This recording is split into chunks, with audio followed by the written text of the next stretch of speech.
শান্তা ফারজানা নামের যে একটি মেয়ে, তিনি যে কি একটি রাজনৈতিক দোকান খুলে বসছে, এই রাজনীতির নামে তিনি অপরাজনীতি শুরু করছে। আর যখন খুশি আলেমদেরকে নিয়ে বিভ্রান্তমূলক মন্তব্য করছে। শুধু তাই নয়, বাংলাদেশের প্রধানমন্ত্রীকে নিয়েও বিভিন্ন কটূক্তি করছে, এরকম সোশ্যাল মিডিয়াতে এসেছে। আমি সর্বোপরি দেশের প্রধানমন্ত্রী এবং স্বরাষ্ট্রমন্ত্রীর কাছে আকুল আবেদন করবো যে এই ধরনের রাজনীতি, দেশের অবস্থাকে, সুস্থ ধারার রাজনীতিকে অসুস্থ করার চেষ্টা যারা লিপ্ত আছে, তাদেরকে আইনের আওতায় আনুন। আর এই ধরনের অসুস্থ রাজনীতি যারা করছে, দেখবেন এটির কারণে বাংলাদেশে মারামারি, হানাহানি সৃষ্টি হবে। এই দায়ী কে নেবে? বাংলাদেশ এখন একটি সুস্থ ধারায় আছে। সুস্থ ধারার রাজনীতি চাই। সুষ্ঠু ধারায় যে বাংলাদেশ চলতে পারে, সুষ্ঠু ধারায় যে একটি দেশ বিনির্মাণ হতে পারে, সেই লক্ষ্যে সরকারকে সহযোগিতা করতে হবে এবং দেশের যে অঙ্গ সংগঠন যারাই আছে তারা সুষ্ঠু ধারার রাজনীতি করতে হবে।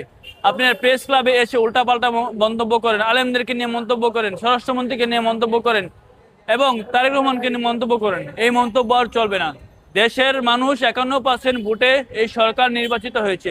এই নির্বাচিত সরকারকে নিয়ে আপনি বিভ্রান্তমূলক কথা বলার আগে আপনি নিজেরা হুঁশিয়ার সাবধান হয়ে কথা বলতে হবে যে আমরা কাকে নিয়ে কথা বলছি। এটা নিশি রাতের ভোটে সরকার ক্ষমতায় এসে না, এটা কোনো ফেসিবাদী সরকার না, এটা জনগণের ভোটের মাধ্যমে প্রকৃত একটা সরকার।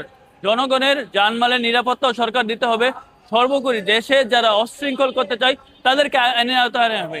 আর আমি আরেকটা বিষয় বলতে চাই, প্রধানমন্ত্রী দৃষ্টি আকর্ষণ করতে বলতে চাই যে আপনি এনএসআই, ডিজিএফআই এবং গোয়েন্দা সংস্থাগুলা কি করছে? আপনি দেখছেন বিভিন্ন জায়গায় হামলা, মামলা, বিশৃঙ্খলা। তো এই গোয়েন্দা সংস্থা দিয়ে আপনি কি হবে? আমি বলতে চাই যে সর্বোপরি দেশের গোয়েন্দা সংস্থাকে আর শক্তিশালী করতে হবে।